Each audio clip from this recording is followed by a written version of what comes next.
Hello, my name is Dr. Charles Durr, and I've been in practice here in Downingtown, Pennsylvania since 1999 with my partner, Dr. Joseph Childs.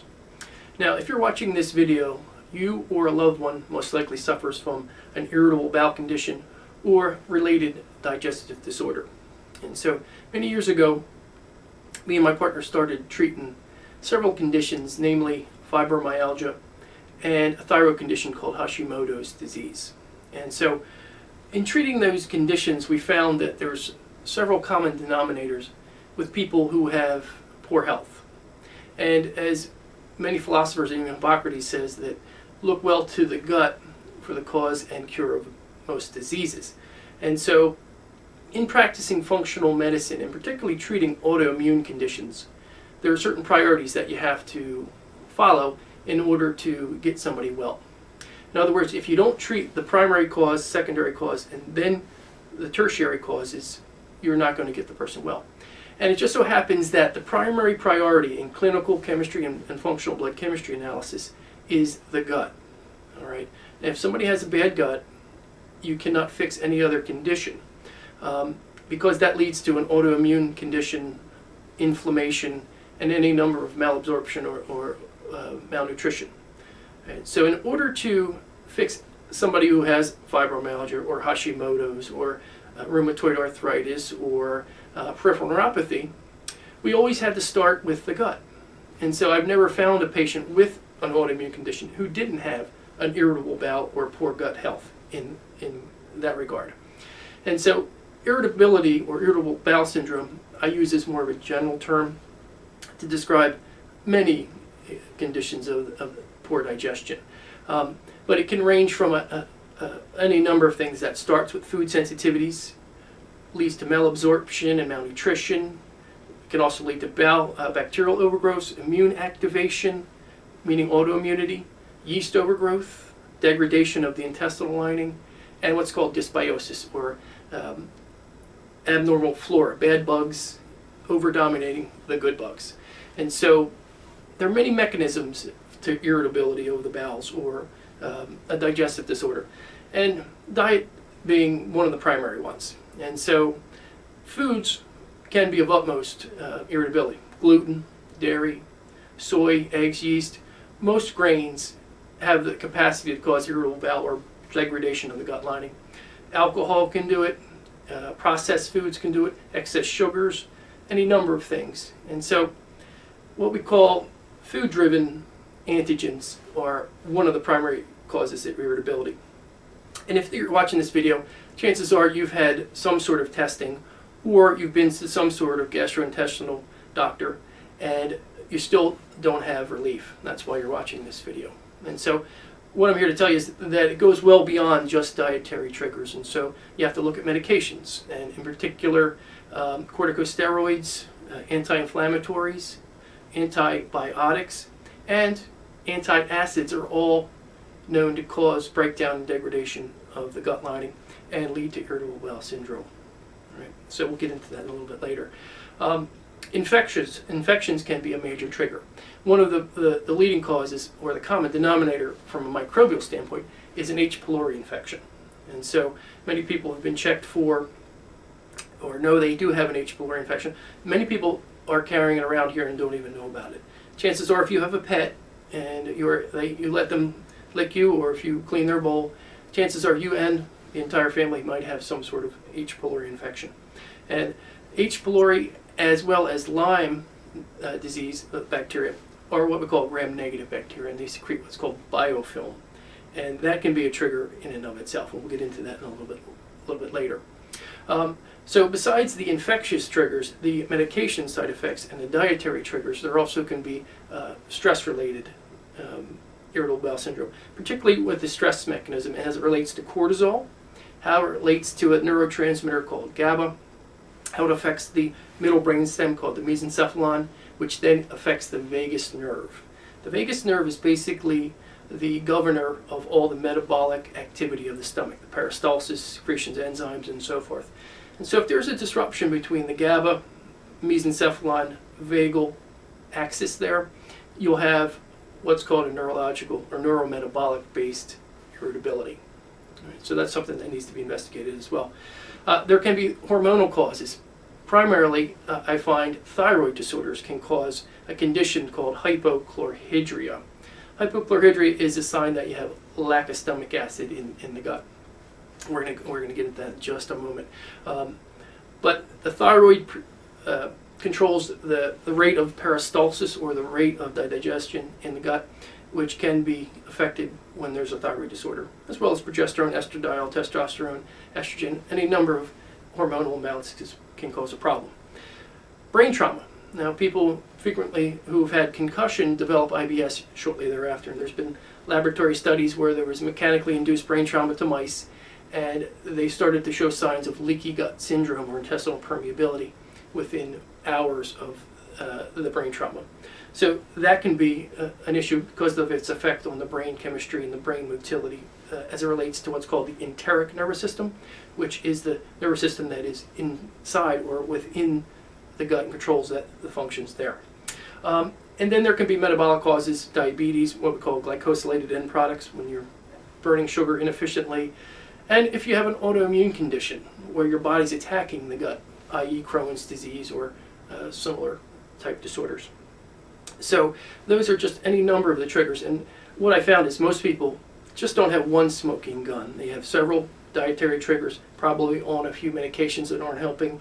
Chances are they may have some infection, neurological or stress-based imbalances, and metabolic thyroid type disorders as well. And so what my job is to do is to try and determine what all the triggers are, and what's the primary trigger, what's the secondary trigger, and what is the tertiary trigger, if there is one. And if you're not addressing all the triggers, you'll have incomplete resolution or an unsuccessful intervention in terms of trying to resolve the irritable bowel syndrome. Now, in my experience, bowel disorders start with signs. Right? And the first sign is a condition called hypochlorhydria. Hypochlorhydria is a condition where you don't have enough stomach acid being produced to break your foods down properly. And if your gut is not moving the food fast enough, what happens is you get stasis of the digestive tract, and the food sits in the gut too long and starts to ferment, producing lactic acid. So you get symptoms of acid reflux when you have not enough acid. And so frequently, if somebody goes then to an antacid, it compounds the problem.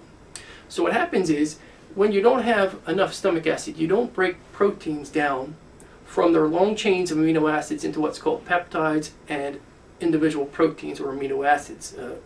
And so when that occurs, your body can be stimulated to recognize that protein as a foreign invader. And so basically how your immune system works is it looks at abnormal proteins in the bloodstream. If there's an abnormal protein that doesn't match your proteins, then it's tagged with what's called an antibody, which signals an attack against that protein. Now, when you're starting to develop a hypochlorhydria, you'll notice certain things. You feel like your bowels don't empty completely. There may be undigested foods in your stool. You may feel belching and bloating and a sense of fullness at all times. You may get constipation or diarrhea. You may get a coating on your tongue. You may kind of feel full for hours after eating. All these are just some of the signs that you have what's called hypochlorhydria. So generally that's the first step into an irritable bowel type of condition. Now, if that condition worsens and the integrity of the gut lining is starting to break down, or what's called intestinal permeability, or commonly leaky gut syndrome, it may develop into increasing food reactions. So are you the person that your stomach is flat in the morning, and by the time you have had dinner, your belly's sticking out? Well, that's a sign that you're developing intestinal permeability or leaky gut syndrome. You're starting to notice a lot of aches and pains throughout the body. You get food reactions unpredictably, or you can't tell what food bothers you or not. All these are just a few of the signs that you're developing not just hypochlorhydria, a lack of stomach acid. Now you're developing breakdown, or what's called intestinal permeability, i.e. leaky gut syndrome. Right? Now, if it's progressed beyond that, and you're starting to get sensitivities to smells and chemicals and lotions and perfumes and metals and so forth, that's to a point where your immune system's been highly activated. Your defense systems your barrier systems are breaking down and you're becoming hypersensitized. And somebody who's progressed into some severe IBS generally has chemical sensitivities as well. So all of those are signs of you're starting to develop the syndrome that progresses into an irritable bowel type of situation.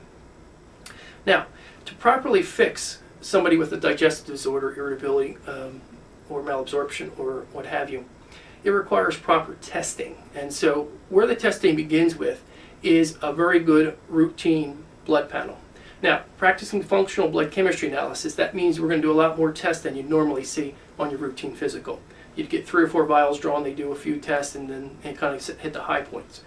Well, practicing functional blood chemistry analysis, we're doing many vials, and we're looking at many numbers, and we're using a different perspective called a functional range, which is the difference between the laboratory range, where you get on your traditional blood work, is the average of everybody, whereas what's called the functional range is the average of healthy people. So it can pick up warning signs before they become full-blown problems. So we start with a general blood panel that will show me the biggest areas of breakdown, whether it be gut, thyroid, liver, immune, adrenal, or a combination of the two. From there, I can zero in on some specialized testing that will tell me, okay, here is the problem, and here's how we're going to fix it. All right. So there's a laboratory in Arizona called Cyrex Labs, and they have several what we call arrays that will test for several things that help us diagnose and fix leaky gut syndrome. And so the first one that I commonly order, if not every time for somebody with irritable bowel, is called array number 2 from Cyrex Labs, their intestinal permeability panel. Now I'm going to show you this poster.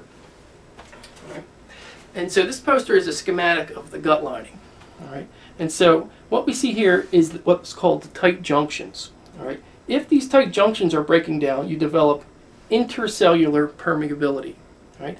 If there's a breakdown inside the cell, then we call that intercellular or transcellular leakiness.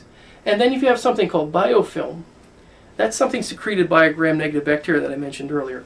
That will cause malabsorption, and it will cause these tight junctions not to break, but to become rubbery.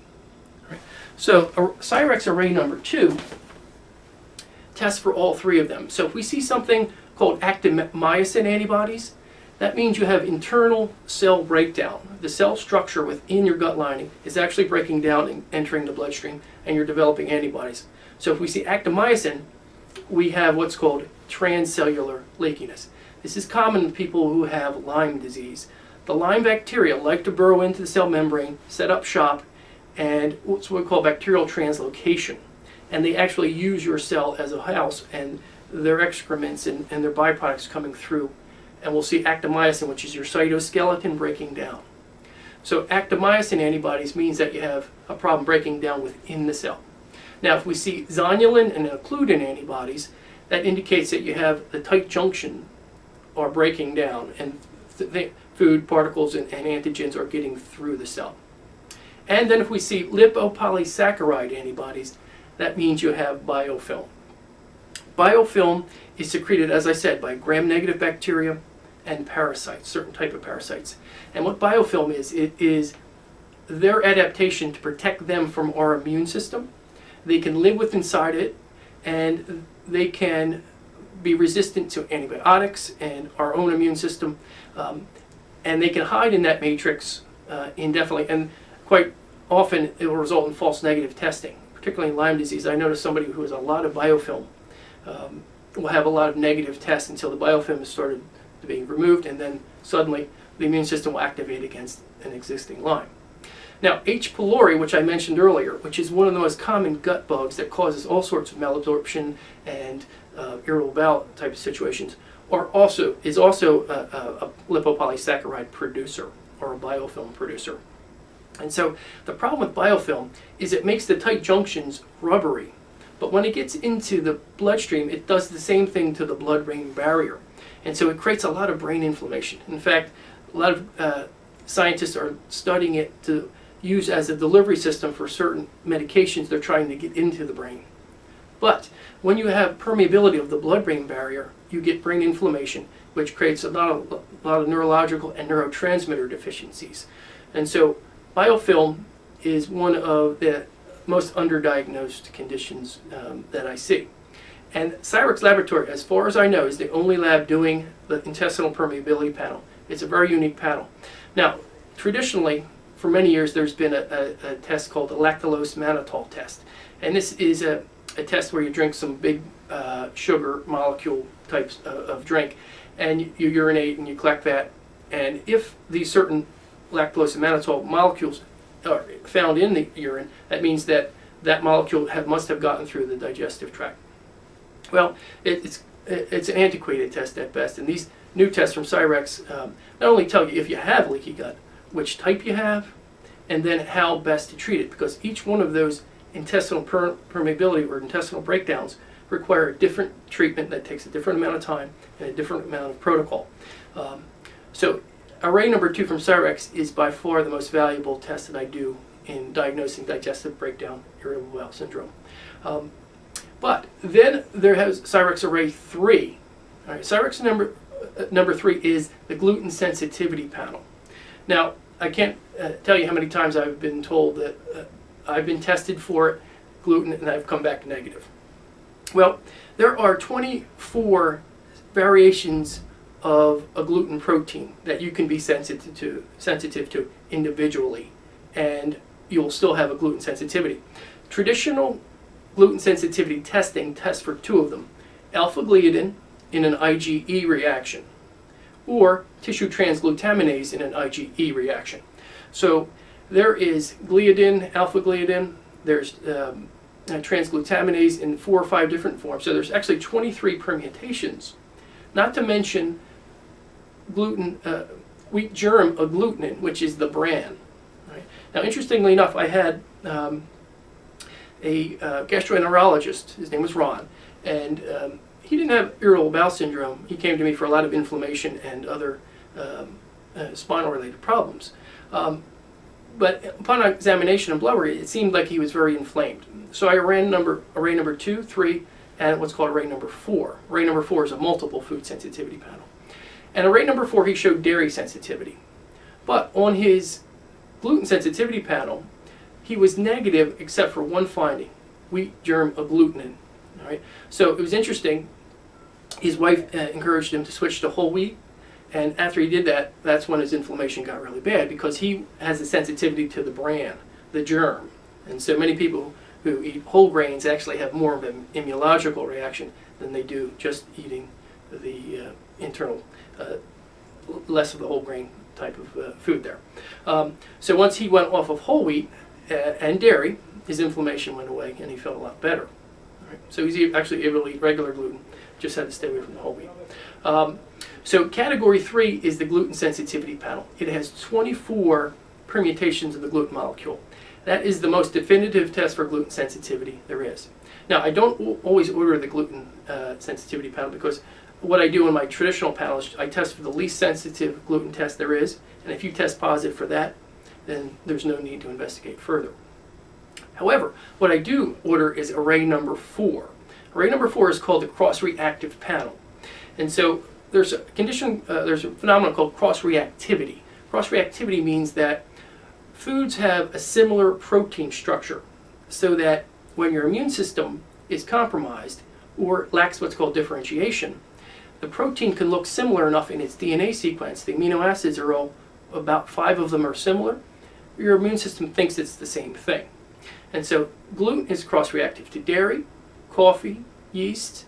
It's also milk chocolate and oats. All have a similar DNA structure. And so if you stop eating gluten, but you're eating a cross-reacting food, you will still have inflammation. You won't feel any better. And in fact, statistics show that only about 60% of people who go gluten-free actually feel better. Now, also on that array number 4, they have 20 foods that are commonly eaten in place of gluten. So, unfortunately, many people jump out of the gluten fire into the grain frying pan. I think I got that backwards. I eat rice, corn, millet, quinoa, oats, and about 20 other total grains. And so the problem with that is that if you're sensitive to the gluten-free grains as well as gluten, and you switch to those, you're still not going to feel better. Right? And the other condition is with grains they are very hard on the gut lining. They have what's called a lectin content. Lectins are in grains, and they're in certain beans and certain other vegetables. And lectins are the outer covering of a grain. Now, a grain is a seed, right? The seed is basically how the plant is going to reproduce. So the outer germ has certain enzyme inhibitors that protect it from digestion from birds, right? So birds were meant to eat grains, humans were not. And so our digestive tract is not sound enough to break down those grains. And so it can lead to a lot of intestinal permeability and so forth. And so the grain test on array number 4 will show us all the particular grains that you may be sensitive to. Right? And so if you're eating lectins that are activating your immune system and lectins are causing breakdown, then we have to remove those strategically. So array number 3 allows us to really customize your nutritional recommendations to allow you to eat certain foods without activating your immune system, and certain foods you should eliminate. And so it's more in-depth, more sensitive, and more accurate than traditional food sensitivity testing. So array 2, 3, and 4 from Cyrex are key to properly diagnosing and treating an irritable bowel or digestive disorder. Now, that's if we're dealing with a food-based IBS. So in my experience, foods can be a trigger, but sometimes I run across patients that have a neurotransmitter deficiency, and I mentioned a little bit about this earlier. And so there's no definitive testing for neurotransmitter deficiency. So we use what's called the neurotransmitter assessment form. Right? That neurotransmitter assessment form allows us to determine if there's a breakdown in one particular neurotransmitter or multiple neurotransmitters. GABA, acetylcholine, dopamine, serotonin. And what I've seen is a pattern of certain breakdowns of neurotransmitters with certain types of irritable bowel. And particularly the GABA deficiencies have shown a pattern as it affects the middle brainstem, the mesencephalon, and its effect on the vagus nerve, which then affects the function of the gut. And so a lot of times people with neurotransmitter or brain inflammation have biofilm, and that is the root cause. But if we support the neurotransmitter deficiency, the irritability can usually resolve rather quickly. And the neurotransmitter deficiency type of irritable bowel is the easiest to fix, whereas food sensitivities are usually take the longest, with the exception of certain infections that produce biofilm, H. pylori, and Lyme. Right. So we see the food-based irritability, IBS, we see the neurotransmitter deficiency, IBS, and then we have the microbial-based IBS. And so we use a lab called Metametrics that does stool microbial ecology testing. And so they're going to test for the inventory of probiotic bacteria. Right. Now, people talk about probiotics, and everybody seems to understand that it's very important for your health. But one of the things that they do for us that is of most value, in addition to our, is they produce certain secretions that keep the pH proper in the gut. Right? So the gut is soothed by their byproducts of their metabolism. They break down our sugars for us, and they also inhibit other yeast and bad bacteria from growing. But the enzymes that produced are important for breakdown of cholesterol, they're important for maintaining a certain acidity, and so if we don't have enough healthy bacteria, it could be half the problem. So the stool microbial ecology test tests for the inventory of all known probiotics. But then they test for all pathogenic bacteria, so your H. pylori, your E. coli, your clostridiums, all those are tested for in the same test as well. Right? And so we see that, we know that that's a major issue that's going to have to be dealt with. H. pylori can be particularly hard to treat, and studies show that it's only about 40% of the time are antibiotics effective. And so they can be quite resistant, either because they've been exposed to many antibiotics or they're encased in biofilm. So we'll see if you have a pathogenic bacteria. But also in the same test, they'll do a yeast evaluation. If there's any Saccharomyces or anything along those lines, that will be dealt with. And they also test for any parasites. And doing a DNA analysis on the stool microbial test allows them to identify very specifically what species of any microbe you might be dealing with. But another feature of that test is that they will culture any known microbe that they find in a petri dish, and then they will apply all known antibiotics, and they will apply all known botanicals treatments for those bugs to see what they're resistant to and what will be effective against them. And last but not least, this Stool microbial ecology test will show if you have any drug-resistant genes.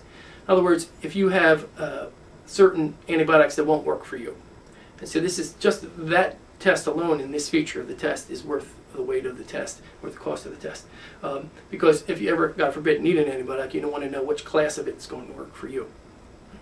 So proper diagnosis is the hallmark of treating IBS properly, whether it be identifying food-based antigens, whether it be bug-based antigens, whether it be neurotransmitter deficiency, whether it be metabolic deficiency in thyroid or stress-related with cortisol. All those things need to be addressed either through proper testing, proper consultation, or a combination of the both, I should say.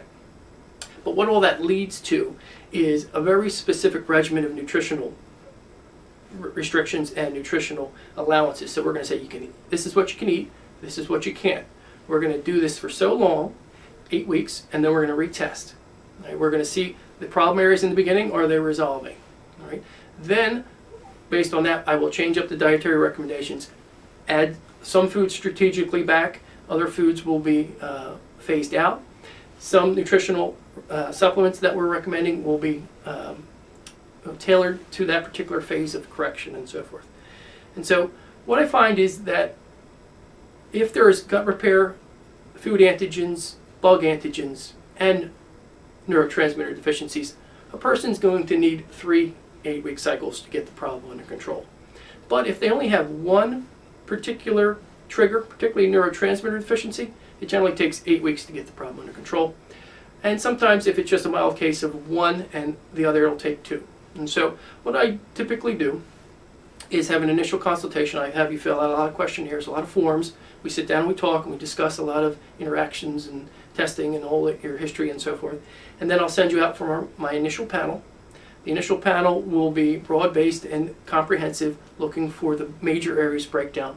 From there, I will zero in on the secondary testing, whether it be array 2, 3, and 4 from Cyrex, the stool microbial test, or any number of tests that I have at my disposal.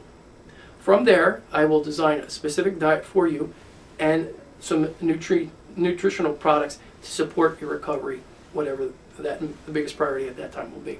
And like I said, we go 8-week intervals to evaluate the effectiveness. So at 4 weeks, I have an intermediate consult to discuss progress, and then all of my patients get my email address to correspond on a daily, weekly basis. So you have access to me all during the process. And so the process unfolds in 8-week intervals with blood work at the end of each 8-week interval. And at that point, we mostly see we're going to get most irritability to come to as much resolution, if not complete resolution, at that point. From there, I give give my patients strategies to follow to maintain the improvements throughout the rest of their lifetime. So if you're interested in meeting with me, having a consultation, maybe an evaluation, feel free to use the number at the bottom of this page. Until then, I wish you luck. Bye-bye.